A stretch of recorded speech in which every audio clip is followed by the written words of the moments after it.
Our presentation this evening is postponed until March. That was a presentation with the music students, so we'll do that in March. And we have the payroll and payable warrants that are going around now. And we do not have anything for the consent agenda this evening, correct? Correct. And we did not receive any communications. No, you didn't receive communications, but what you do have is just in your informational packet, just the letter that I sent out to the students that received their John Abigail Adams Scholarship. Okay. Do we have any petitions and audiences related to items on the agenda? Okay. Well, let's move on to reports then. Michael, student member. Hello. Hello. So we're in the third quarter of school year, so things are kind of moving along. We just had midterm exams, which is a big, big point, and we got a term 1 report cards. So we have to big questions, and now he's got to work towards finals and all that stuff. For sports, there's a big basketball game going on right now.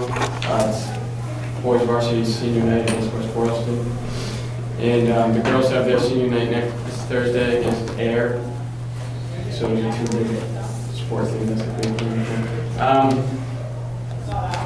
Student Council had a midterm care package thing, which was pretty cool. It was like pencils and notebooks and stuff to help them with that. I don't know if they made some money off of it, but parents really liked it, I guess, which was kind of cool. And they were planning a bunch of different things right now, but nothing solid. And the last big thing is the Global Initiative, that program there, the Dominican trip, I guess, is this Thursday. And this is the first year of the Global Initiative program, so that sounds like it would be pretty cool. I'm not going on it, but it'll be interesting to see how that goes. And that's really it for Michael, do you know what time that basketball game starts next Thursday? this It's Thursday. Oh, this Thursday? 7 o'clock. The varsity starts at 7. It's home. It's home. JV starts at 5:30.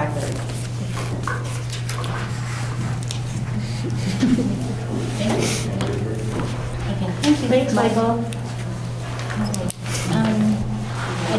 I don't think we have a PTO rep tonight, correct? No, we do not. All right, superintendent's report?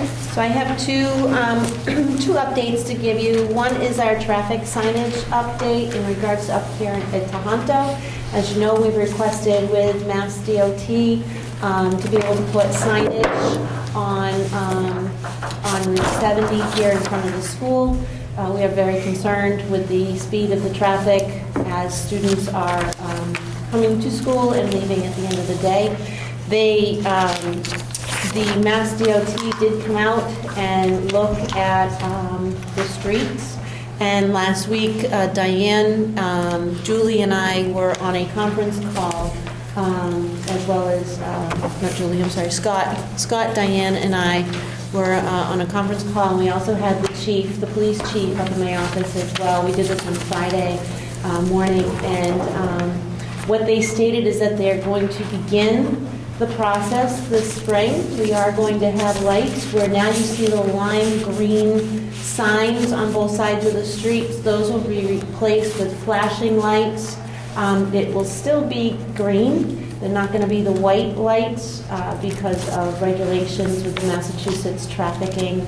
In order to have the regular school lights with the flashing and the signs, you need to have students that are under grade 9, which we have, but you also need to have a purpose for a crosswalk, which they're stating we don't have it. If we had a field across the street, then we'd have a crosswalk, then we'd have a purpose. So it doesn't meet Massachusetts manual regulations. However, we are able to, they're making it modified, where it's going to be a sign that has like the whole handing, the children's handheld, and then underneath it will say 20 miles per hour.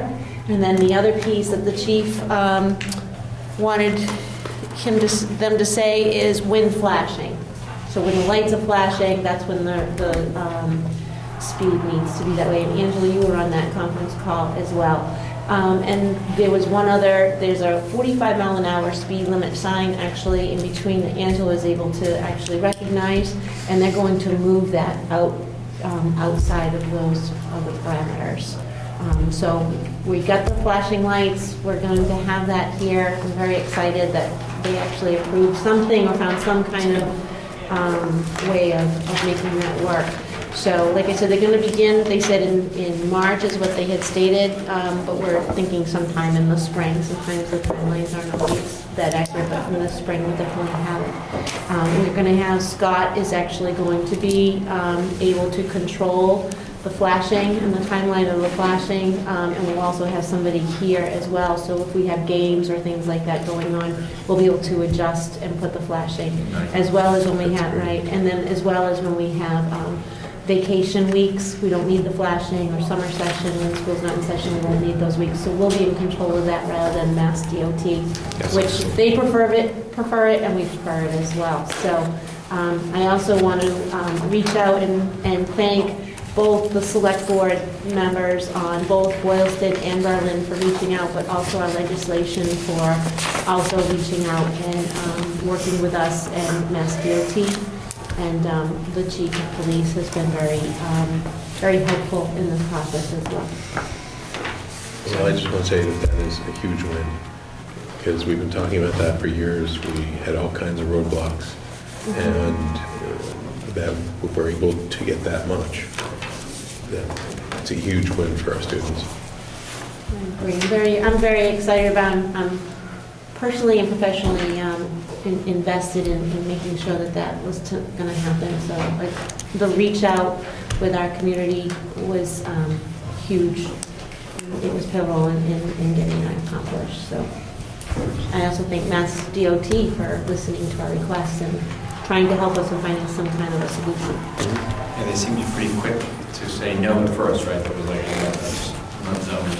There was no, there were different reasons why there was a no, and then they were able to. Persistence. Mhm. That's good. It was great. So that's that.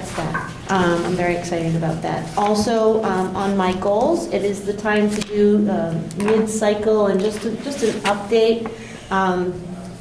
And Cliff, I cannot remember if you were here last time when we did this, or if we did, I think it was your very first meeting, right? I believe it was my very first meeting. I think it was. So talk about being overwhelmed at that point in time. And Matt, this is the first time that you've experienced where we do a mid-cycle like this. I've done things where I've done evidence, and then I've done where I do this huge report and so forth. And what the school committee has decided is that it's just cleaner to just do this and give little updates of each action step. It goes a lot quicker.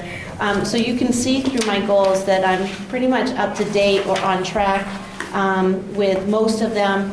There's one, if you look at the first goal, action 6, where I stated during the FY16 school year, I will substitute in approximately 5 classrooms in order to fully understand the expectations and roles of educators. I've asked in approximately 5 locations, because sometimes an administrator may need me to stick up for them, as if they're not there, and I might have to substitute for them, as well as teachers. So I've actually done this on 2 occasions already this year. Whether I hit all 5, we'll see. Maybe May might keep me busy to do that. That's usually when we start to see requests for additional subs. But so that's the only recommendation that I asked on that particular goal. And then the other goal that I just wanted to ask for a suggested language change is on the school year, the districts will increase communication among the students on that particular goal, which is the second goal. Action step 4, I initially had that I will be working with local newspapers in an attempt of a beginning of school happenings column in the paper to report at least 4 times throughout the year. I had started doing that last year. I had worked very closely with Michael Kane. And so when Michael Kane left, I knew there was some reconfiguration and so forth in the paper. And so I started to think about what is really the main focus here of this particular goal. Is it really that it's about the newspaper, me putting it out there, because I put information on my blogs and Twitter accounts and websites. So really, what is the purpose that we're trying to do? And for me, I think it's really more about working more collaboratively with our local communities and other departments.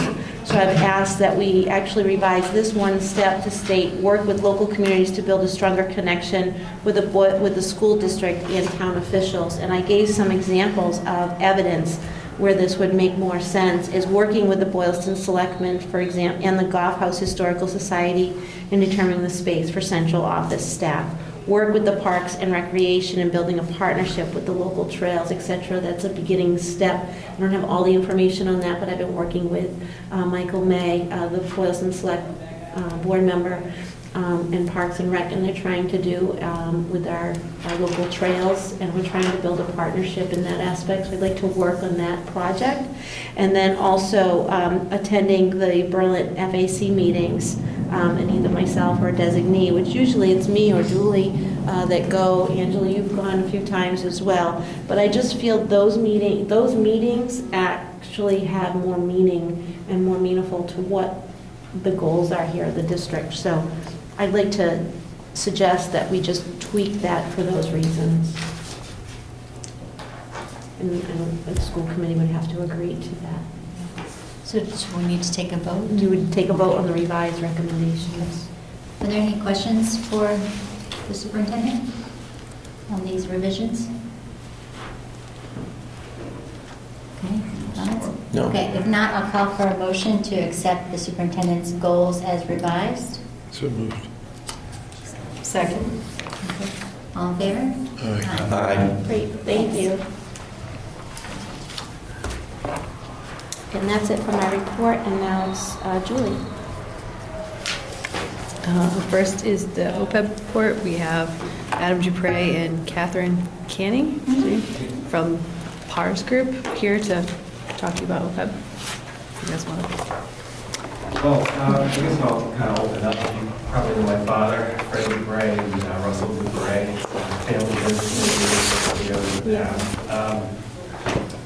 So I understand you're looking for a little bit of information about OPEB Trust. It's basically other public employee benefits, meaning non-pension.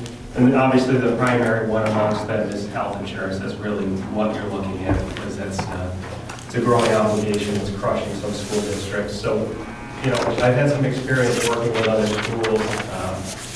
We worked with Gateway to set up a OPEB Trust through PARS. You basically have kind of three options when you're looking at doing an OPEB trust. You can either join the PRIT system, which is the public system. The problem that brings with a lot of districts and a lot of communities, they're looking for $250,000 to start out, and a commitment of $1 million over 3 years, which I find, you know, that for schools, that's really kind of a huge commitment and something that doesn't really interest them. So, you know, another option is a provider like PARS is really the largest, you know, it's kind of around and available in Massachusetts at this point. They have a lot of experience in other states that had this kind of tool for schools and municipalities before Massachusetts did. Your third option is really to set it up on your own and have a law firm create the trust, manage the trust, and you know, a lot of that, the upfront cost is something that school districts typically don't want to get involved in. Plus the limited experience, this is kind of a newer tool in Massachusetts. You know, there's some uncertainty with that. So, like I said, I've worked with PARS before. We have another district that's meeting with you as well. And I've kind of looked through their documents and revised them and made some changes that were amenable. One of them was no minimum interest requirements. So that's something that, you know, a lot of districts look at and they wonder how that would affect them. But is there any other general questions? I was going to have Kate kind of talk about some more specifics of the services that they would provide. I think, Adam, what we had is a couple of the school committee members actually went to the conference, the MASC conference. Okay. And so some really have a true understanding about what this offers and what this means, and some were really confused by it. And because none of us really felt that we were experts enough to be able to actually present it. That's why we felt if both of you could just give a little bit more of why would districts benefit from doing something like this? Why would districts consider this? And also, what kind of steps would districts have to take? Especially we're a small district. Our budgets, our general fund budget is just under 13 million for this school. So it's a very small, monies that we have. We're not big like some of our larger districts in the Commonwealth that could just, find more of those funds to put in. So we're very small pools at one time. Yeah. So maybe to explain what would the benefits I know Kate be? can speak to that a little bit. That's one Okay. reason PARS has worked with some school districts, and it makes sense because, like you said, you've taken some as small as 40,000 to begin. The other district we just finalized on about a month ago was, that was 110,000 or thereabouts. They had spent years, they had been setting that aside for several years. Yeah. So, And there's no commitment, so, like you said, a lot of them is just set up the trust documents and all that, which is a service they provide, which is, you need to have the vote, you need to have the right language, you need to have someone manage the trust, you need to have the proper accounting statements generated, and that's really the service that you provide, and the actual investments are through Vanguard, and, so, those kind of pieces are all involved. I could open up to Kate here, and then if Sure. you want to go back to me and ask any further questions, Thank you, Adam. I could go more into the legal, I guess. Hi, I'm Kate Canny, and if at any time I say something that doesn't make sense, just kind of wave at me and I'll throw on the brakes and kind of backtrack. I've taken the liberty of putting together a packet for each one of you. I have that packet as well. I'm not going to be reading directly through it. It keeps me from forgetting anything, and then it also gives you something to look at a little bit later and maybe help if you want to follow up with any questions. I am a member of Public Agency Retirement Services. We are a company that's headquartered in California. We started, the only groups we work with are public entities, municipalities, community college districts, regional school systems, special districts, water, fire. And we work with helping them fund and plan for the actual financial part of providing employee retirement services for their members once they retire. We actually entered the GASB 45 OPEB trust arena back in 1998. School district in California asked for assistance to put together an OPEB trust. Before OPEB trusts were even a thing. So the people at my firm had to put together a trust. They had to write a trust document. So we developed this document and our trust program between 1998 and 2006, at which point we developed what a multiple employer trust. I'm going to come back to that, explain what that is. And we received the first private letter ruling from the IRS. So our trust has a private letter ruling, which you would then benefit from. So that's a little bit about PARS. We manage almost $1 billion of assets in OPEB funds. We have almost 300 clients in the OPEB arena around the United States. And we started marketing here, working in New England about a year and a half ago. And we have about 22 clients in Rhode Island. And we're at just under 23 here in Massachusetts. So, I'm wrapping this up so I don't forget anything I want to share with you. So, there are 3 ways you can fund OPEB, and Adam touched on those. You could, 1, go into PRIP, and as he touched on, that requires some funding thresholds. It's $250,000 to step into the program, and then it's a commitment, I believe that it's still in place, they're going to talk about lowering that commitment, of reaching $1 million in 3 years' time. And then there's a 3-year commitment that you have to stay in the program. The other option would be to start your own OPEB trust.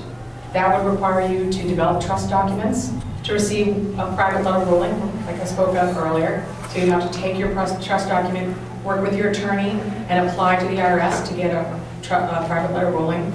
You'd have to find an investment manager and a custodian for your funds. And with each one of these steps, it's very expensive, it's very time consuming.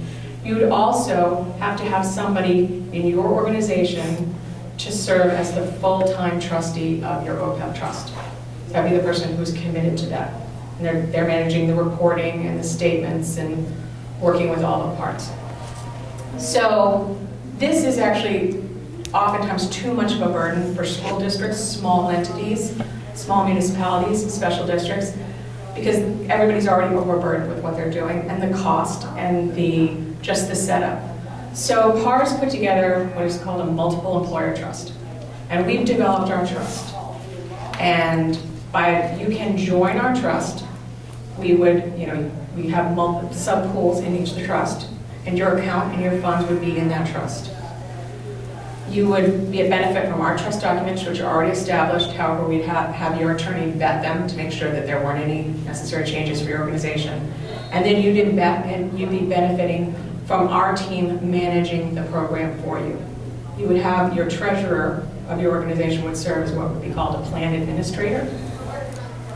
So that's mandated by state law, the treasurer, or if you could appoint your superintendent if you didn't have a treasurer. So we would work directly with your plan administrator. And your funds would be pooled with other entities' funds and invested together. And the benefit of this is you're putting your funds together, and it allows us to work at a larger investment platform. So, when you go to invest. So that's sort of the benefit.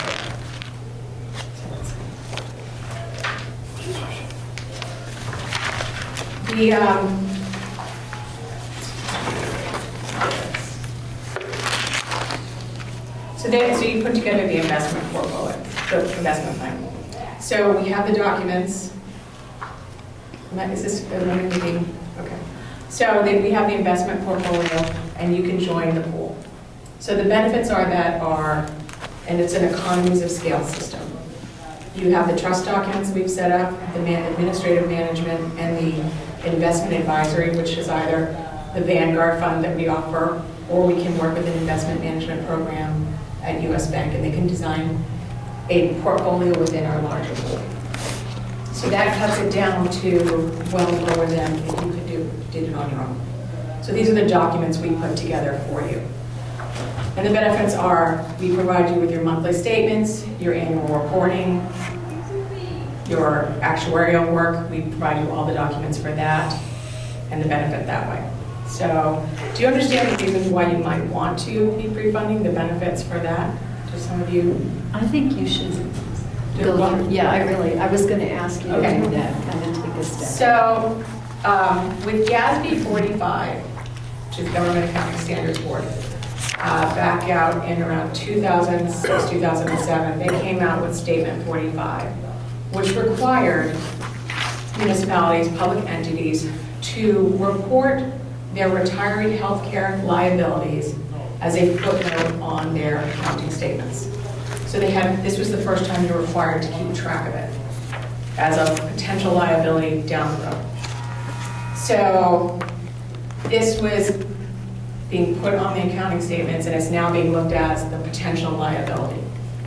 And when you're being audited, or your actuary is reviewing your assets and your liabilities, and they're seeing this healthcare cost, and they base it on a 30-year amortization, what it would cost to get to that point, they're showing how that would impact your assets today as well down the road. So when you're balancing out your books, you're kind of looking at these are the potential pitfalls of what your healthcare costs will be. And they evaluate your retirees on your firm, to take the retirees that you're providing healthcare for today, but they're also looking at all of your current employees and their retiree needs, and do they have benefit retirees? So it's like I'm looking at the overwhelming cost.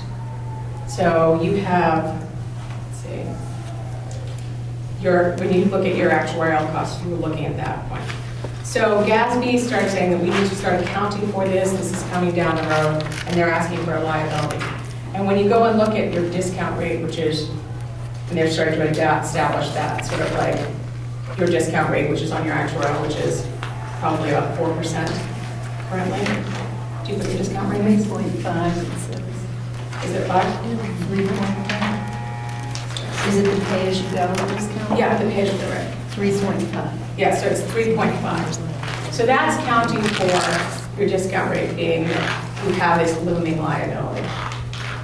So GASB's looking at that and saying you need to start looking at this and thinking about funding, these are these large-scale liabilities.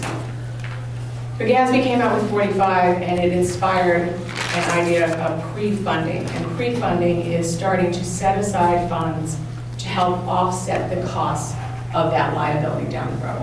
You invest money today with the intention that the assets from the investments will help offset down the road. The benefit from that is that it then impacts your discount rate. And we're finding that most entities, that once they begin to invest in an OPEB trust, a verified trust, that they're seeing their discount rates go to between 6.5 and 7.5% by making the intent to invest. So that's what we're seeing. So the idea of putting funds and setting them aside in a trust is helping kind of set aside funds to offset liabilities later and also help your discount rate. GASB puts forth 3 requirements to have a GASB compliant trust. The first is that these funds have to be dedicated for retiree health care costs. So they're set aside separately. They also have to be in a vehicle that these funds are protected. And they also have to be set aside in a vehicle that makes the funds irrevocable. So that once the funds go into an account, into a trust, that they are not used for any other liability other than retiree health care. So that's the federal standard and the GASB standard. So that's an important thing to look at when you look at choosing a trust, developing a trust. So the PRIC program that's offered here in Massachusetts does indeed meet all those 3 standards. When you put your money with PRIC, it's in a protected account, because you have the trust documents. It's dedicated for retiree health care, and it's irrevocable. It can only be used for retiree health care. If you were to do your own, put together your own investment program, you would need to make sure your attorney and your investment program managers develop the same exact trust. And when PARS put together our trust, we followed those 3 steps. And that's how we got our private letter ruling. The funds will be protected, they will be dedicated, and they will be irrevocable. Any questions? What do you mean by protected? Protected means that they are protected from creditors. So if the school district faces a situation where their assets or something could be used to pay back a liability, these assets, these funds that you put into the trust cannot be used. So a creditor cannot attach that. That has been key because we have some clients on the West Coast and in the mid-United States that came on some really bad financial times in the past 4 or 5 years. Some entities that have gone into receivership, and their assets that they had put in trust remained in that trust. They were protected. They're only, so the judge of the court ruled that those remain in the trust. So they're protected from that, from the creditors, and they're dedicated and they're irrevocable.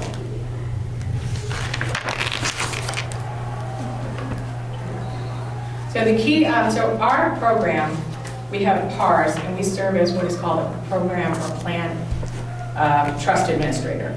So what we do in this program is we develop the trust, we maintain the trust documents, we maintain all the trust and sub-trust accounting, we work with coordinating your actuarial reports, we monitor contributions and distributions, we manage that for you, putting all your funds in and out of the trust. We manage all compliance issues for you.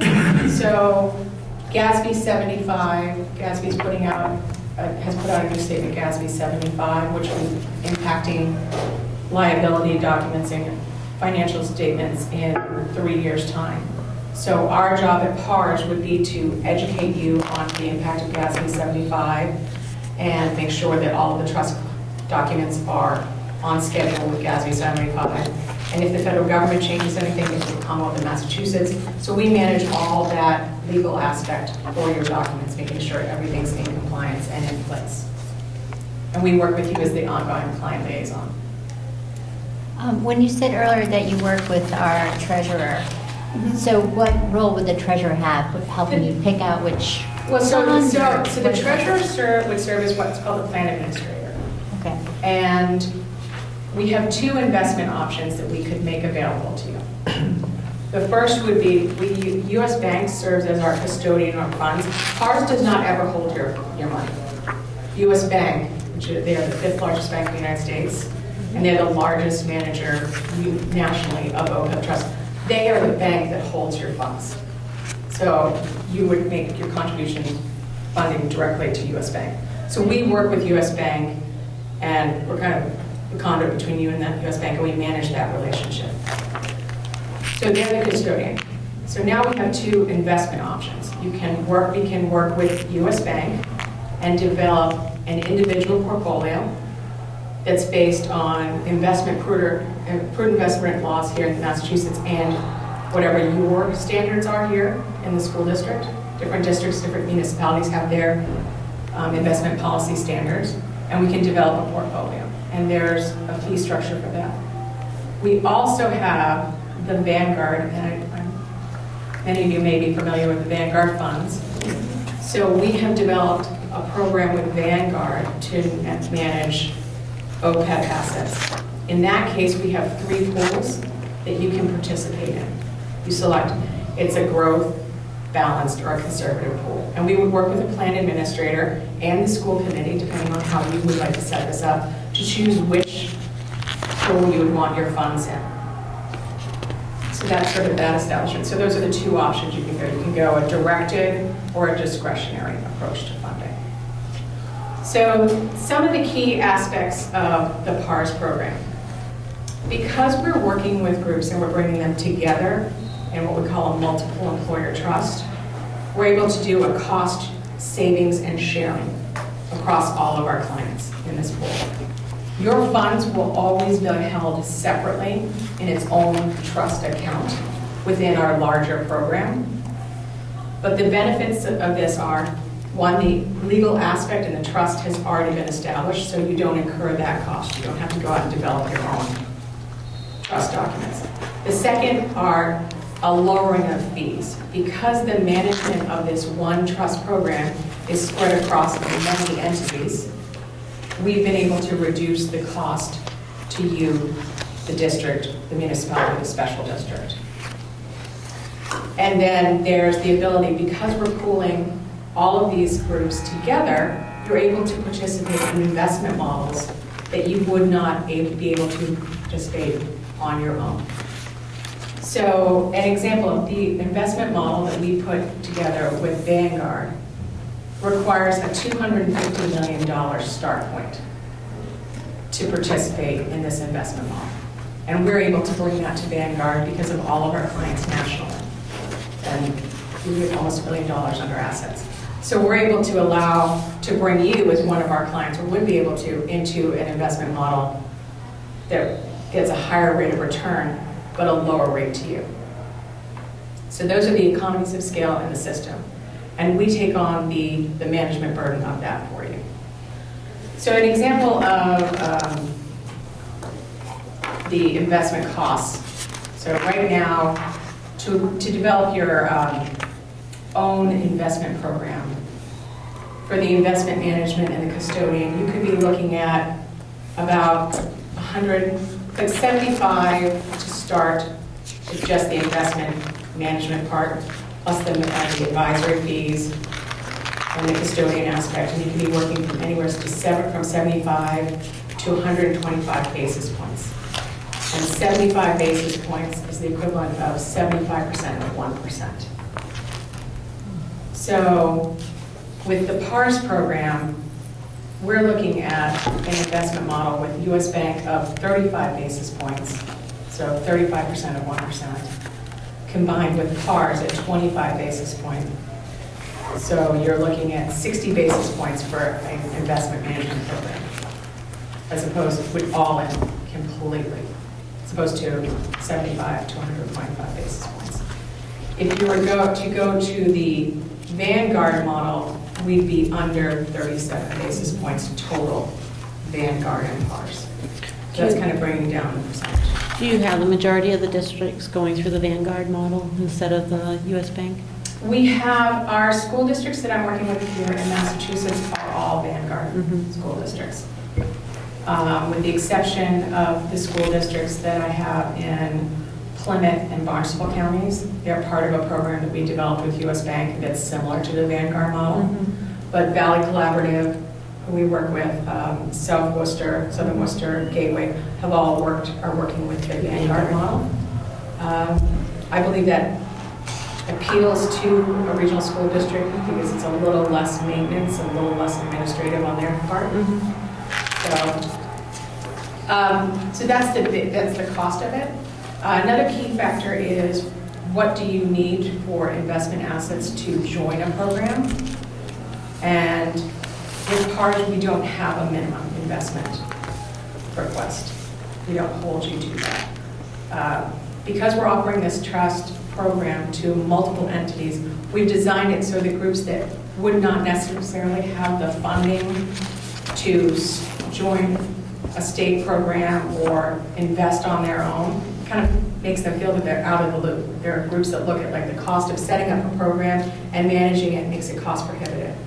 So we've had groups who, as Adam pointed out, have started off at $35,000, $45,000, $50,000. That's what they had set aside. And it may have taken them several years to get that money to set aside, and that's what they start their contribution with. A key factor about our program is also we don't have a funding timetable requirement.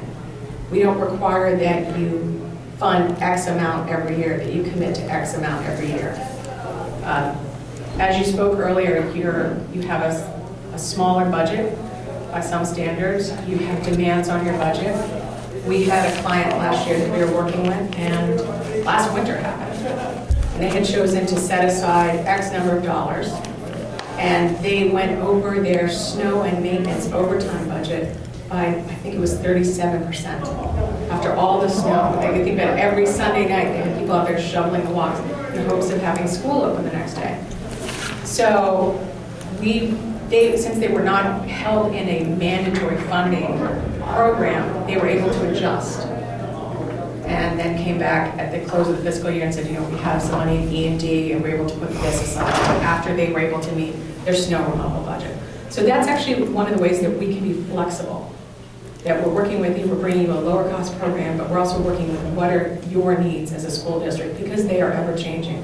Municipalities, they're ever changing, from year to year. So those are that's the benefit of our program as well. So we don't need then, maybe this is a question for you, Adam, we don't need an actual line item in our budget to state that this is for this. If we come to the end of the year with our funding and we can say, okay, we're going to roll over so much into E&D, but we're going to take this amount from school committee approval and put it into this account instead. Exactly. It basically takes a vote and then it goes into that pocket. So that's kind of why it was created, just to give, other than E&D, it's really difficult to kind of find a way to carry over the money like that, so.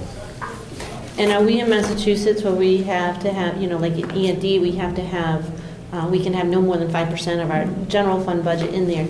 Are we stuck with something like that in a trust in Massachusetts or no? No, there wouldn't be any obligation or minimum contribution that would be required, so. But there's no maximum percentage in accordance to our budget. So if we have a really good year of Vanguard somewhere, right, on our investments, Correct. right? Okay. Yeah, once you put that trust, the state has made it so that you are legally able to start and put in place your own trust. Okay. They require that you meet the standards that they've set out, which are the GASB standards, and that you have a proper legal trust, which Adam would work with you, which our program has been vetted here already. One of the first things we did when we thought about working here in Massachusetts is we hired the law firm of Murphy Hesse, and they vetted and I'll forward you their overview, their evaluation letter on our program. And then one more question. Sorry, everybody, I'm asking all these questions, but I'm just thinking process. Do we also, just like if we were to have a stabilization account, we'd have to have a town vote, or we have to allow for the town to vote. Do we have to do the same for our trust, or is this something that school committee has full authority to determine? Yeah, it is a school committee issue. Okay. It would be your vote. How your towns would react to the vote, that would be an issue that you would manage, but yeah, I think the way it happens with a lot of schools is at the end of the year, you realize, wow, we have a little bit of extra money we didn't expect, and that's really when they would deposit the money into a trust of this type, just to, okay, well, let's think about the future a little bit. And I don't think you touched upon the fact that you can actually take money out towards retiree insurance in Oh, that right, year. So- right, I'm sorry. So, the funds are irrevocable for everything but retiree healthcare. So, we manage your contributions and your disbursements. We've had, as I said, clients from 1998 to 2006 join us, so they're actually at the point where their trust funds have been developed, that they're now actually going in and starting to pay for their retiree health care out of their fund. So that is under the formation of trust. You can take funds out of your trust and pay for retiree health care. So we have had clients, and we did have some clients in 2008 when things got a little rocky, that they went into their trust and they paid that year's pay-go for retiree health care out of their trust. So instead of actually making a contribution last year, they made a distribution. What's the penalty or the fee? There's no penalty and there's no fee. So a key thing about, there are no fees other than the investment asset fee that we charge, the investment management fee. There are no upfront or back-end costs. There are no trade fees, there are no contribution fees, there are no report fees, there are no reimbursement fees. Our requirement for you as a client is to give us 30 days notice. If for some reason you decide to take your trust and work with another provider, we would require 30 days notice. There would be no penalty. The reason we require 30 days notice is once your funds have been put in a GASB compliant trust, they need to be transferred to another GASB compliant trust. So you would need the time to set up that program, and we would need to do a trust-to-trust transfer. And it may not take 30 days, but we ask for 30 days so that that can be done properly. I was wondering if we could go through page 14. Okay. Just to, I have a couple specific questions, but I also would like to understand it better. I think I'm still in the place of wanting to make sure I really understand why this is so important for us to do this. Right. And it sounds like, from what you're saying, and reading the rule of thumb here, that if we were to create this trust and put money in it, that our discount rate could go from 3.5, say, to 6.5. Yes, that's conservative, yes. Okay. And that would result in a reduction in our liabilities by 30% at that point, Yes. correct? Yes, it would. So, go ahead. And one of these, I can send you some, a lot of times, the next time you work with your auditor, you can actually ask him to calculate that number for you at an improved discount rate. So we have some people that when they get their GASB 45 reports, and yours unfortunately didn't have that in it, and we can't create that number for you. We can't say like, oh, this is what it would look like. But you can ask your actuary to, this is our pay-as-you-go numbers. These are our accruing liability, and this is our discount rate at 3.5%. And then they can calculate that same number for you, the same process, using what they would give you as a discount rate for having a OPEB trust. And when they do it, they're still going to put 0 under your assets, because they're not going to say like it's just based on having a trust. And they'll show you the difference of that. And you'll see your unfunded liability drops significantly. And it doesn't matter what you have in the No, trust? it's the interesting thing is, by the act of pre-funding, it does have a positive impact on your discount rate. So that's why there are groups that have said, like, we can't afford it, we don't have the investments put into it, it's too much of a challenge. We look at our accrued, our liabilities, and we don't have $1 million to put in, we don't have $10 million, this is never going to benefit us. But by being part of a multiple employer trust situation, you're able to put in a small amount, you get the benefit on your discount rate, which then helps you down the road. And it can help you if you have a school building program that you're thinking of down the road for bonding and things like that. It helps in your borrowing power. I alluded to GASB 75 a little while ago, which is going to be coming into play in 2018. The issue with GASB 75 is it's going to take your retiree health care OPEB costs, and it's no longer going to be a footnote. It's actually going to have to list them on your financial sheets as an honest, actual liability. So it's going to show up on there. So if you were to be pre-funding, by pre-funding, you would actually offset that impact of GASB 75 as well. So we have clients that they started with us last year. They established a fund and they put no money in it. And they had their actuary, and he increased their discount rate just because they had a viable GASB compliant trust in place. It showed pre-funding intent. And it's the intent to pre-fund, help them know. And that would be true not just with our program, but with any GASB compliant program you chose. If you were to join OPRIT, they require the money, but if you were to go and develop the program on your own, put together the documents, you would receive that benefit as well. And it's the fact of having a GASB compliant trust, and that's key.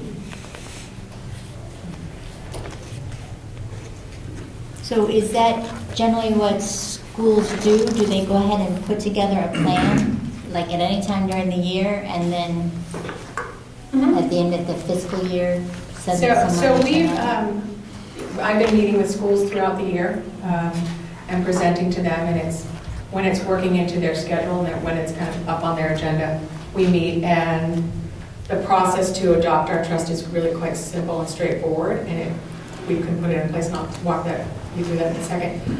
And it's kind of, they make the intent, and there are some groups that have been setting aside money in sort of a stabilization fund, and they transfer that funding at that time, or the idea is we're going to wait to the end of the fiscal year and see what's in the account, and maybe there's money they want to transfer, and maybe there won't be.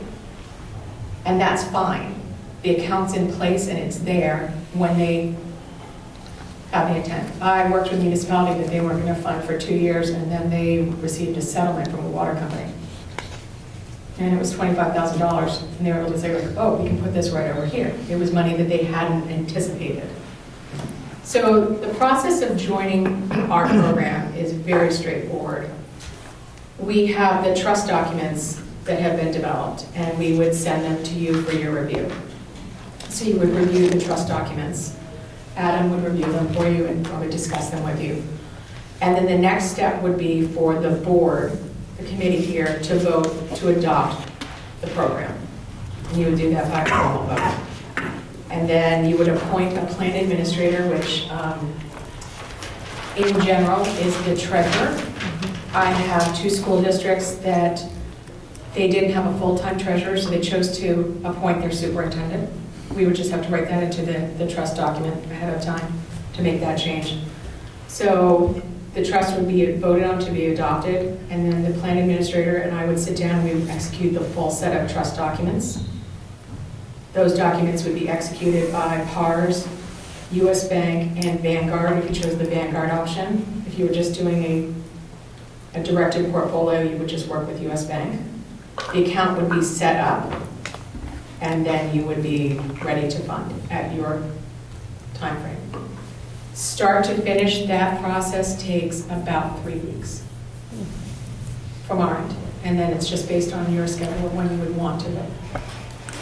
So does the treasurer have to be full-time in order No. to be?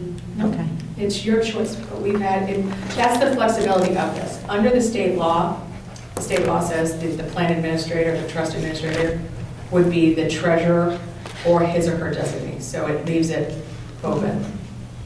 It's the person who serves in that appropriate role within your entity. I believe Gateway, their treasurers. Adam, what's your thought on that?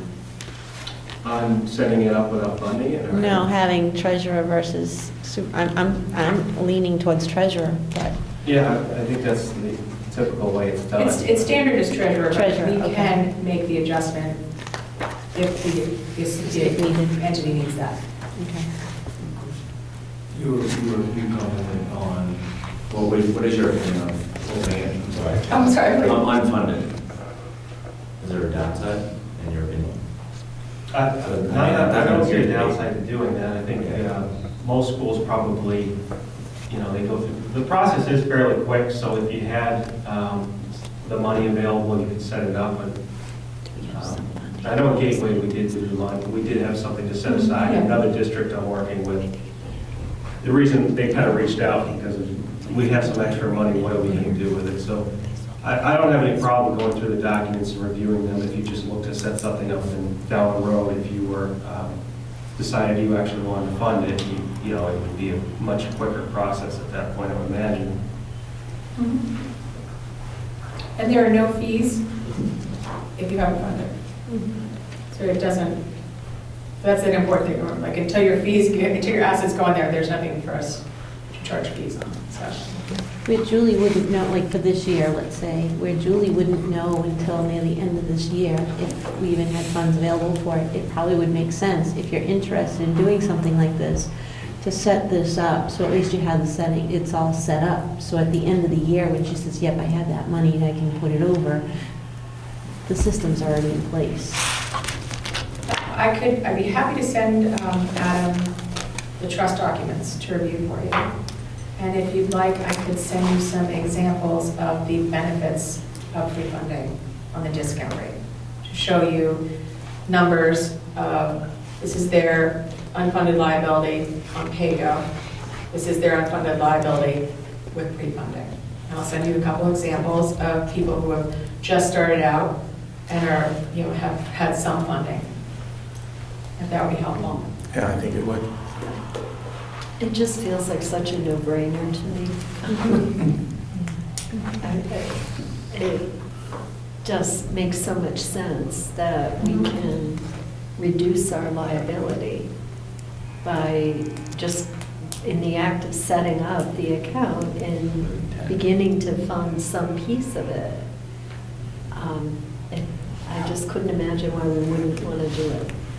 Yeah, because the first step is to put together the trust document, so I'm wondering, is the committee comfortable with taking that first step of having Adam look at the trust documents, because we don't take a vote until after that? I mean, do the rest of you kind of feel like this is a no-brainer? Do you want to see the other documents that I'd happily send those to you. first and then talk about it again next month? Is that more comfortable for you? Or? I guess to be a little bit more comfortable, there's other companies that offer this type of service, right? So I think it would be beneficial for us to look at somebody else too, so to do a little comparison, and also to share this with our towns.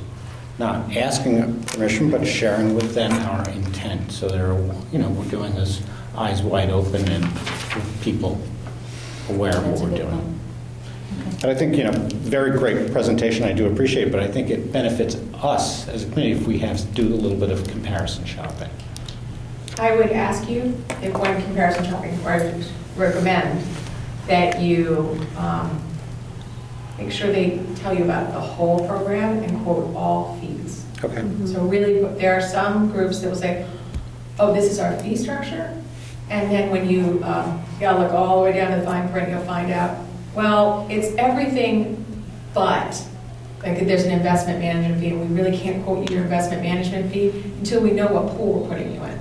So I would just ask you to make sure that they quote the whole process for you, and ask them what administrative services they're going to provide, because there are other groups, they will provide you with an investment vehicle and investment management, but they will not provide you with the trust itself. So the whole legal aspect of developing a trust and managing that trust program of compliance and all those aspects are not included in it. And you'll be saving maybe 5 basis points, but losing that whole aspect. So just make sure that to push them to answer all of your questions. Okay, thank you. Thank you so much. Thank you. And Kate, if you send me the documents, I will. I'll forward them to you. so- Yep, that would be great, and I'll give them to the committee as well. Thank you. Thank you. Thank you very much. Any other questions? Adam, thanks for coming out. Oh, sure, no As well. problem. I appreciate Nice it. meeting everybody. Yeah, it's good guess- seeing you again. I think it's been 4 I years. guess just for our conversation on this, do we want to make a plan to share it more with our communities? You know, instead of just waiting for documents, right? There's other things that have to be done if we want to. Is somebody going to look at an alternative? And are we then also going to make a plan to share with, I don't know who the right people in our towns are, but just to make sure that we have that on the kind of schedule and plan of things to do? So I respect that you want to look at other companies. Yep. I will tell you that when Julie asked to have our attorney to talk about the OPEB, it was our attorney's recommendation to bring PARS in because that's who the attorneys feel very comfortable with.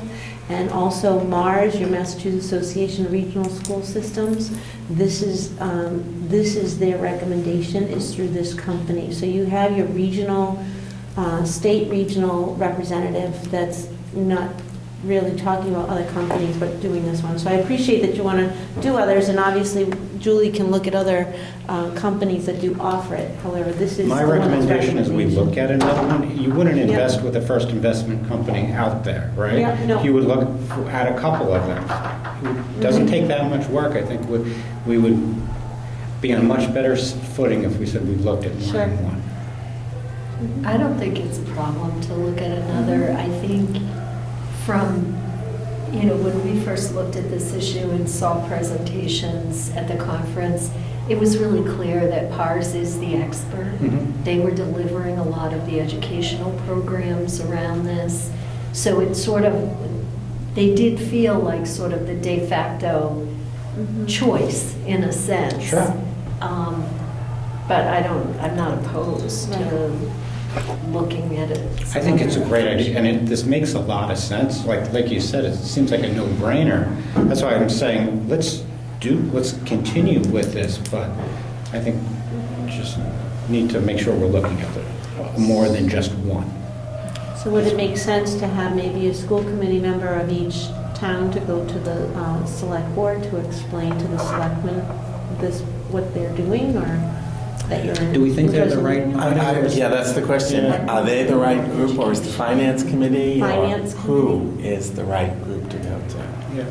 And I'm pretty sure, but I can double check on this, but Assabet Valley has OPEB, so I can check with them, and I'm Oh, pretty that- sure they use PARS, so I'll check with them. See, that's good. Those are good things to know, just because to that then... Double check who they're right. using, and they do an annual, put in money each year. Right. But yeah, I'll check with them, because then we already have someone in our town, I mean, Yeah, it's like- we're already supporting one of our schools with an OPEB Right. already, but I'll just confirm that. Sure. Do you guys have a recommendation of who what governing body in the town would be the right ones to talk with? Julie? What are we asking for? Are we just notifying? No, it's just sharing with them what we're doing. I'm wondering if the towns are interested too, to be honest with you. Right, from that point of view, yeah, why not? Because you saw their client base included many local towns. Right. Boylston may, but Berlin doesn't Right. offer retiree health. Yeah. So it's, You don't have to. That's one way to deal with it. But they support Assabet because they're members of Assabet, Well, yes. and Assabet is doing it. So no recommendation on who to talk to, No, or... I mean, this is really I think if you wanted to let them know what you're doing, but this is not really where you're getting their approval. I mean... Not saying we're because asking, it's more of... an FYI. I mean, we Yeah, I think go to the FAC meetings, we can do it as an FYI to Berlin through there, because you have a FinCom member, you've got a select board member, you've got, you have all different departments meet at those FAC meetings, and there's one next week. I'm That actually able would to be go, good, but yeah. Julie's going to be able to go to that, so she could even bring it up. I think that would be a great idea, because this way you tell them our intent of what we're planning to do. Boylston, I That's where they don't know where you would do that. I think it can be as venue. simple as a casual conversation with somebody, the select board or FinCom, just to have hey, we're just talking about this, what's your thought, who should we be chatting with? I think at that baseline level, you've done, An informal conversation. Julie can talk to Dave. yeah, I Dave think just Butler. have that conversation, see we're looking into it. Any recommendations, thought you want to join, like, is there mutual interest? I think that's, I think in maybe it's my lenses, but I feel that by explaining this to Boylston and Berlin, just to those people, I think it shows that we're doing future planning. Right, and we're doing an overall long-term cost savings Yeah, for both towns, so I don't see a negative to No. it in this community. It's always great to share good information. Great. Good point, Cliff. All right. Anything else on OPEB? All right. Julie, do you also have a update on regionalization you'd like to share? We're continuing to work on it. We met with Mark Abrams again last week for a few hours. He's trying to work out the scenarios for Chapter 70 and kind of get the Department of Ed to tell us what they'll do if we regionalize, but at this point, they haven't given us any firm answers. So we're continuing to work on it. posture. Do we have a timeline? Didn't we say that April?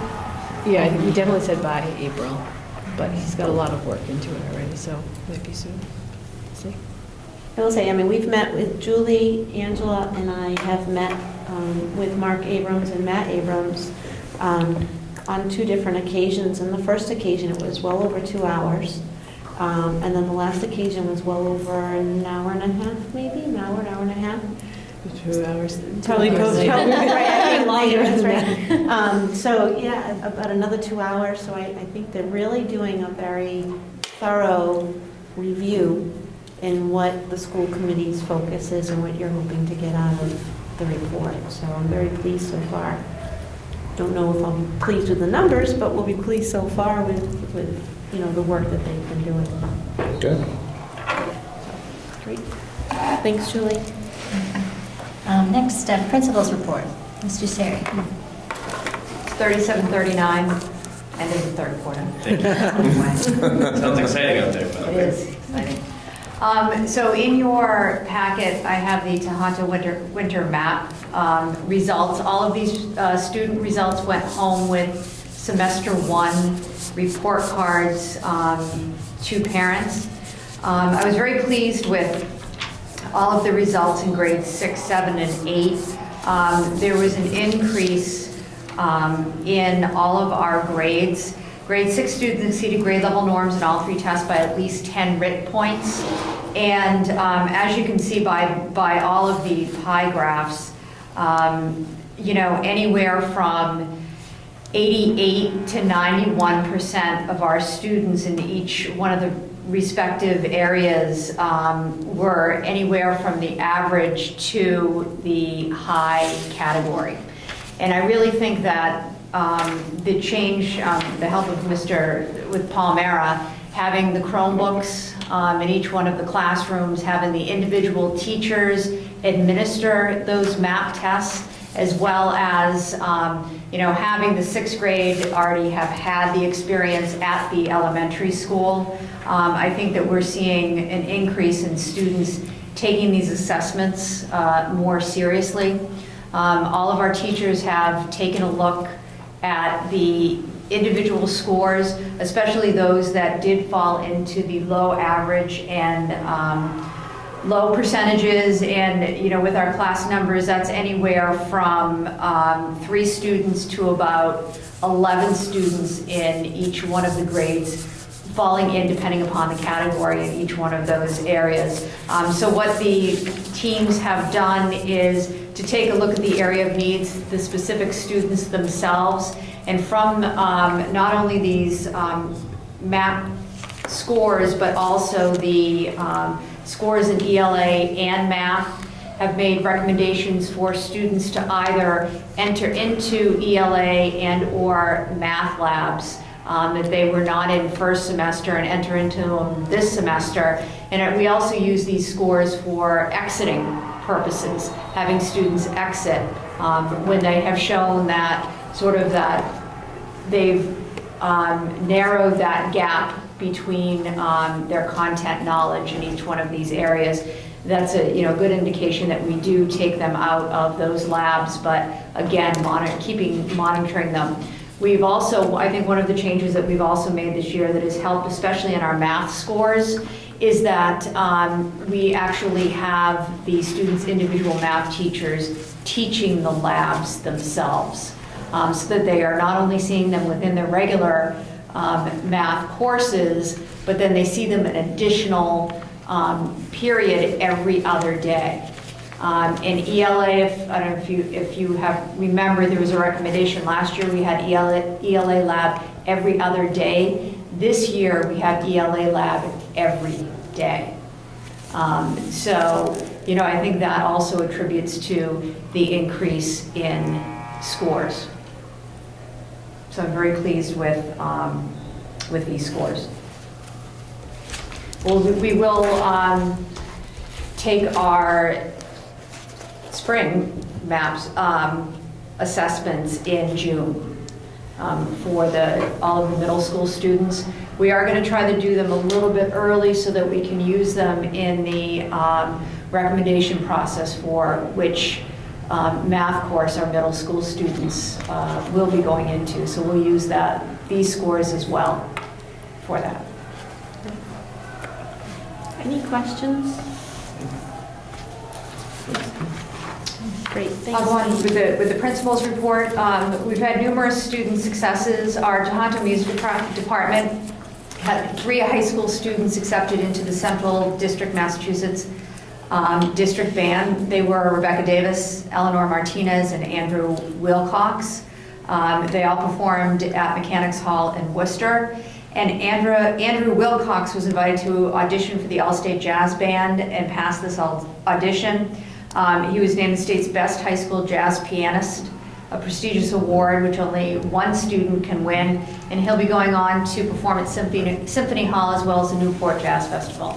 So congratulations to Andrew. Yeah. And then in late January, early February, we had 18 middle school students audition for the Junior District Choir Concert and Jazz Bands, and 4 of our students passed the audition. And they will be performing in April, the end of April, at Leominster High School. So congratulations to those students as well as Mr. Pierre and Mr. Gallant for all of their hard work. And the art department is pleased to announce Tohoto Scholastic Art Award winners. There were over 15,000 entries this year, and the following students won. We had second place honor Erin Ames in grade 11, as well as Claire Schaefer in grade 11. And an honorable mention, third place to Arsenio Moritis in grade 11. And so Erin and Claire, the Silver Key winners, will be presented with their Silver Key Awards at the MFA on March 12th. So congratulations to the students as well as Mrs. Mack and Mrs. Ramelis for all of their hard work. And we began our pilot advisory program last Wednesday in the high school. And advisory is, as some of you may be aware, a lot of high schools do have advisory. Tohoto has not had an advisory, but with NEASC work as well as surveys that were taken, there is a small percentage of students that feel as though they still were not connected, even though we are so small, to an adult within the high school community. So we are piloting a high school advisory program where students, according to their homeroom, are broken up into groups of 12. We did it alphabetically just to make it easier.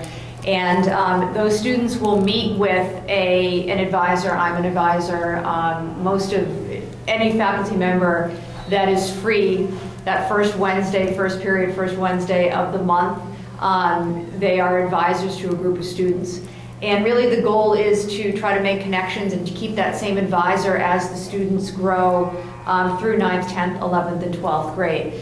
So for our first meeting, we talked about, obviously, first semester, we talked about goals, future plans, and really topics of conversation that the kids would like to talk about within these advisories. And I have a group of seniors, so my discussion with my group of seniors is going to look a lot different than someone's discussion with a group of freshmen. But I did meet with all of the high school students a couple weeks ago. We talked about advisory, what advisory was, and we will do a survey at the end of the school year, not only with the teachers, but also with the students to see what worked well, what didn't work well, what do we need to tweak. We are doing it once a month during the time, we're sharing the time with our class meetings, because we wanted to do it in such a way that we weren't infringing upon any more class time. You know, I know a lot of schools do it, and they do it weekly, or, you know, twice a month, and oftentimes they're searching for things to look for. So we'll try it, we'll see how it goes, we'll tweak and make any adjustments that we need, but, you know, I've heard some good things about the first meeting, at least, so hopefully we'll continue on with that. The junior parents and juniors met with college admissions panel representatives in the auditorium on February 3rd. Lauren Clark, the high school school counselor, spearheaded the second annual conference. We had a wonderful turnout, a lot of positive comments, not only from parents and students. And last week, we sat in on a Power School scheduling training for 3 days. Mr. Mara, myself, the two school counselors, we also had 2 faculty members that came to at least part of the training, as well as we welcomed our team chair for special education, because that brings a different entity into scheduling itself. So Paul was able to find a great trainer from Power School, and hopefully we'll form a really good relationship with her, because she's knows her stuff. So that was February 2nd through the 4th. So we've made some very, you know, I think strong decisions about scheduling moving forward, and you know, we're well on our way to the scheduling process and trying to build so that students will begin the scheduling process in March, mid-March. We previously only had one person that knew how to do all the scheduling in Power School. We felt that's not a way of sustaining the scheduling process at Tohoto. And the reason why we only had one person is Power School's still new to us. And so we're all still learning, and everybody had so many different layers of the onion to learn about Power Schools. The reason why power is the first word, it is a very powerful tool and has a lot to offer. So everybody had a different aspect of Power School that they knew. So we put together, Paul was great at getting this going in a timely manner, and getting so that we could have more than one person understand the capacity of scheduling in Power School. And to hear that teachers, you know, we said, see if teachers want to be a part of it. To hear that teachers wanted to have a part of that scheduling training as well was really important. So, thank you. And one thing that I did not add to my report that I'd like to mention, it was National College Signing Day, Commitment Day, last Thursday, and we had Tim McQuaid had signed his commitment letter to play football at WPI. So congratulations to Tim McQuaid. Very good. Thank you. Thank you, Diane. All right. Okay. Business items. We have student council overnight trip to Cape Cod. Yes, every year, Lisa Sequeira is the student council representative, and she takes some students to the conference. So this is a very important aspect to student council. It's an annual conference that's with MASC as well, and it's in Hyannis. Any other questions? My only comment is, at the top of the form, it says, overnight trips cannot be taken in private vehicles. And then later in the form, it says this trip is by private vehicle, and it's an overnight trip, so. Right. So the spirit of that is, because we usually, if we have 20 or 30 students that go on these larger trips, we've had in the past, there's been times where people have had many teachers or staff members or whatever that have taken the vehicle and it's all over.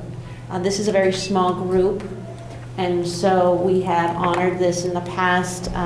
Ms. Aquera has filled out the appropriate documentations and to show the appropriate information that we require per policy should we need the requirement of a private vehicle. I have all of that, but I didn't provide it all to you, obviously, for personal privacy and her rights. But we have done this for smaller groups. I don't know, Diane, if you have anything else you want to say? Yeah, it would, to hire, the cost already is, I want to say it's about around $300, $325 for each student to go. To add a bus to take the students down to the Cape, to come back, go down, pick them up, bring it. It honestly would not be worth, going down. We are looking at changing our policy and requirement for students, for student council to attend this conference, and making a requirement when students do decide to run, that sophomores and juniors will be required to go. And the students will know up front. So in a situation like that, you're looking at, about 15 to 20 or more students going. And then in that case, we would look to share transportation like we've done in the past with like West Boylston going down. But, I think financially when you're only taking, 5 or 6 students. I don't even think she has that many this year, does she? I want to say it's like 4 girls and 1 boy, or 5 girls and 1 boy. I have no objection. I was just pointing out that maybe you want to modify the form so it doesn't say that's prohibited in every case. Well, That's my only. I could put in there with exception, but I don't want to eliminate it. States that. Right. It's in alignment with your policy. Okay. We modified with that new policy a number of years ago after there was an issue. So it is there for a reason. We have the option there to, if it's a teacher as an example, and when they've prove that they have the insurance and everyone has signed off on saying it's okay to have my student travel down with this teacher. As long as all that is in place, it is allowed. It's not encouraged, but it's allowed. So the parents have signed off. Right, so the parents will, there's a form, there's other forms besides this, and there is a form that parents sign to state that they approve their child going into this vehicle. Any other questions or comments? Okay, thank you. All right. Yes, I have a motion. Thank you. Do you have a second? Second. All right. All those in favor say aye. Aye. Next up, we have the updated budget. Julie, you want to speak on that?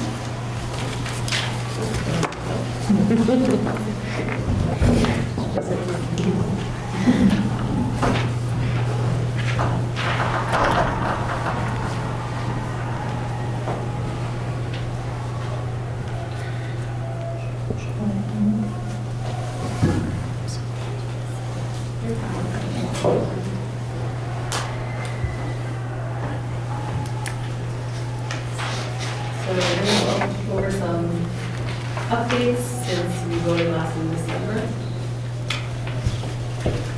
So first is we're looking to reduce the charter school tuitions by $155,000. The number for this year came in much lower than we had expected, and in December we also now have the rosters for next year.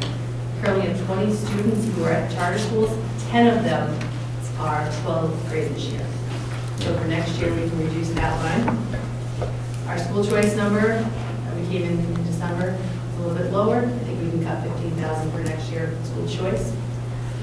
Our insurance, we still don't have our rates for Maya, but they always set like a maximum. They earlier this year told us we should anticipate the maximum. Last year the maximum was 10.5. This year it's 12.5. So while we don't know what the number is, we're going to increase that while we wait for the actual number, which should come probably sometime in March. And then we actually got our retirement assessment from Worcester Regional, saves us $238. So we're looking to reduce the total budget for next year by $158,283. This will bring the year-over-year increase to 2.5. I just want to just go back to the school choice tuition where Julie talked about, we have 20 students in charter and 12th graders. That class is the last class that you would have had that would have been in the other school. So there is a huge difference by having your new building and everything that you've been able to do. Toronto has kept more students here in your school. So I think that's just an important to know that you won't see such a huge reduction there years after, but that's why you'll see such a significant drop this year for next year. Next, we're going to look at our E&D. Now that we have the governor's numbers, we've run what the assessments to the towns will be, and we feel that we need to use some E&D. So in June, the certified E&D was $305,000. I know we've talked about it a few times. Some of that money is really for the debt amortization from this building project, so we have to use a certain amount each year for that's gone. So really available for operations is $163,060. Already, for the end of this year, I can see that we've got $25,000 more revenue than we budgeted. Some of that is from transportation, some of it's from Medicaid. We also, like I said, we had less expense for charter, so $75,000 right now is over budgeted in charter. So all of that can close to D&D. So we're recommending that we use $100,000 from operations and we'll replenish it with the revenue and unspent charter funds from this year. And again, the capital amortization is $15,752 for this year, is what we're required to use. So basically that would not change our E&D balance for the next year when we recertify for operations. So I have a question about the E&D. Understand. The idea of using the E&D is we actually lower the cost of the assessment to the towns. So here's a look at where the revenues will be in. So for Chapter 7 need, we're looking at the minimum, which is $20 per student.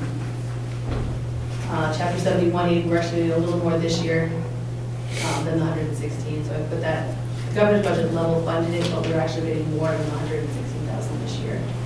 And then charter reimbursement, because we're gonna have less kids, it's gonna be less money. You can see we're recommending the $100,000 for E&D. And we have Medicaid reimbursement, investment income, miscellaneous, all remaining the same.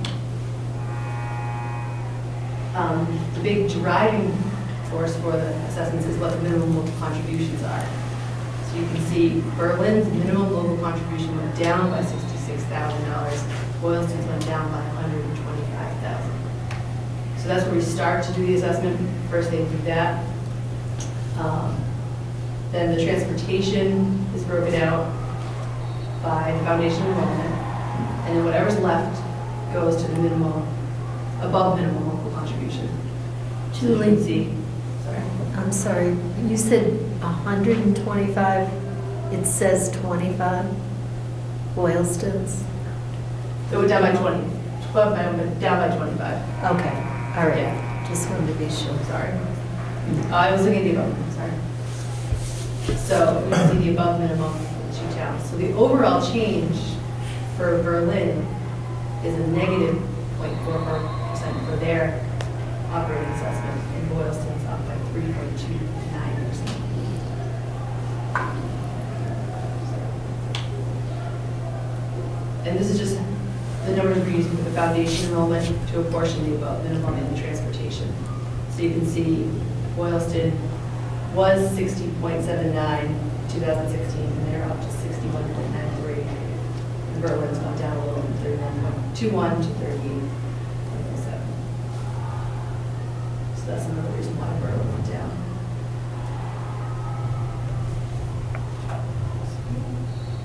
So here's just a look at our comparison year over year. And so you can see the overall increase is 5.69. The general fund increase is 2.53. And then what we're still waiting for is the insurance increases. And here's a look at the overall by town increases, looking at the elementary school and capital.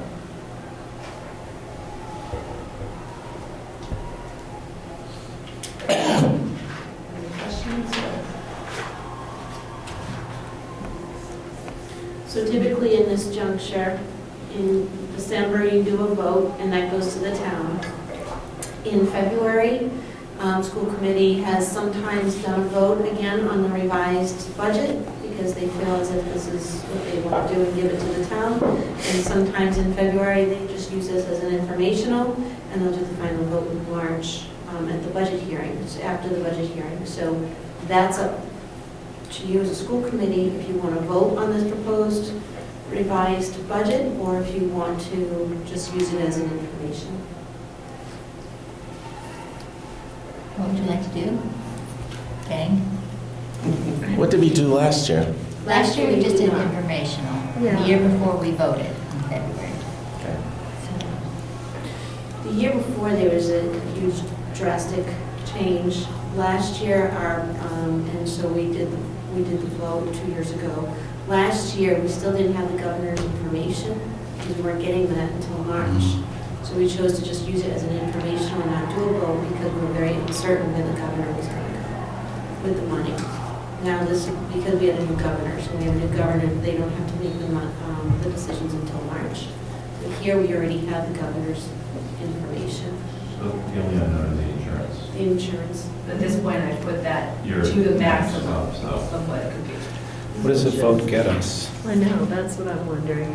What's the advantage of having a vote Because versus it helps your waiting? towns to do further planning. If they see that this is, what you've decided, then they can make their adjustments of income as they're doing their planning for the other departments. There's a value to the town Okay. to do a vote. All right. Well, then I think we should vote. I would say. That was, yeah, I would support that. So then you would be voting. If it's a on value to the Larry, town. You good for, Tom, you okay to vote? Yeah, it's fine. All right, so do I have a motion We should vote to with the capital number. It's good. approve $8,168,300? Hold that number. Sorry. This whole assessment is the capital. Oh, I'm going to be wrong number. Oh, we're doing the capital assessment too. Yeah, because total budget.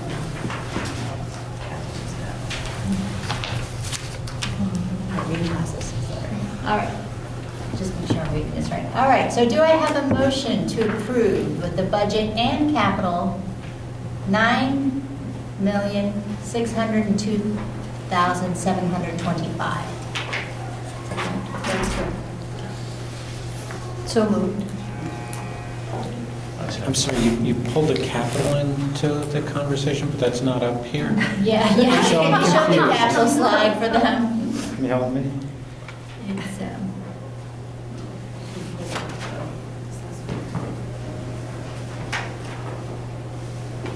And are they two separate votes, or? no, because they both go into the total I do, assessment. okay.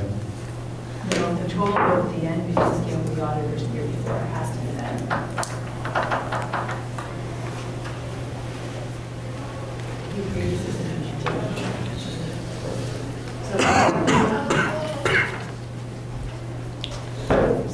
So the 15,000 for E&D, 534 is for, What's the capital for?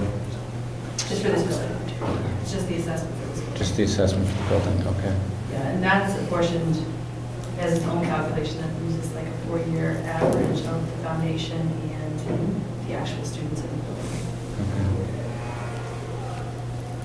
So what the town sees is that our general fund is this 2.53.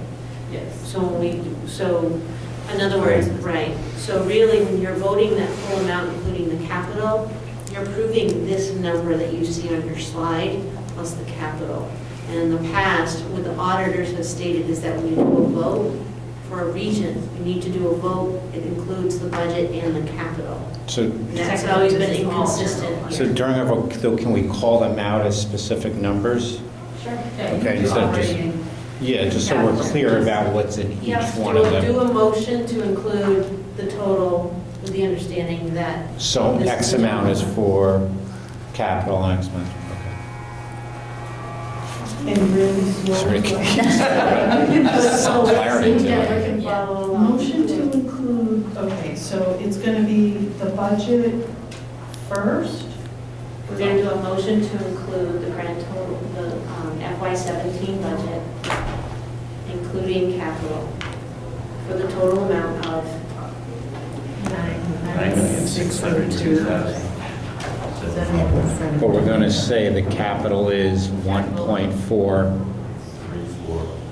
right? The capital is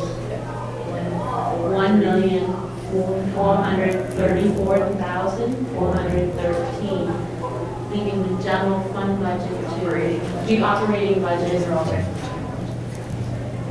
Of 8.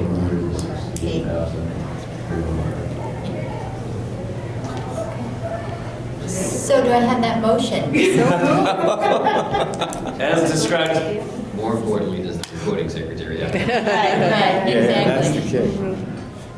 So moved. Is a second? A second. Third it. All those in favor? Aye. And then typically we have, when you use E&D, we need school committee to vote to approve the amount of E&D that we're going to use for the FY17 budget. That can just be a separate motion. Okay. But we have to be clear because we can't just say on our behalf that we're going to use this E&D. School Okay. committee votes that. So, and it was 100,000, correct? For the EMD? 115,752 because the 15,000 is also the bottom amortization. Okay. So do I have a motion to approve the use of EMD for 115,752? So moved. Did I have a second? Yes, second. All those in favor? Okay, great, thank you.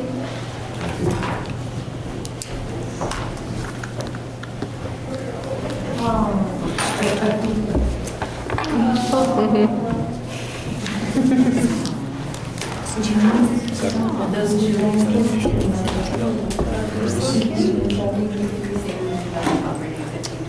Okay. Next is upcoming events. Okay, next, upcoming events. School committee comments, future agenda items. Any school committee comments, future agenda items? Going into executive session. Okay. Okay. All right. We are going to do a short executive session for purposes of a collective bargaining, not to reopen, not to reconvene in open session. So I'll need to have a roll call vote to adjourn and go into Need a executive motion session. and a second, and then a roll call. Oh, well, thank you. Okay. Do I have a motion to go into executive session? Is that what- So moved. Second. Second. All right, all those in favor, Tom. say aye. Aye. Aye. Okay, roll call vote. And then, Oh, what? and then you just need to, as the chair, need to declare that an executive session is necessary to protect the bargaining position of the body. I declare that. Okay. Yes. Aye. Larry? Actually, yeah, aye, right? Yes. Yes. Yes. Aye. Okay? Okay. Thank you, everybody. Thank you.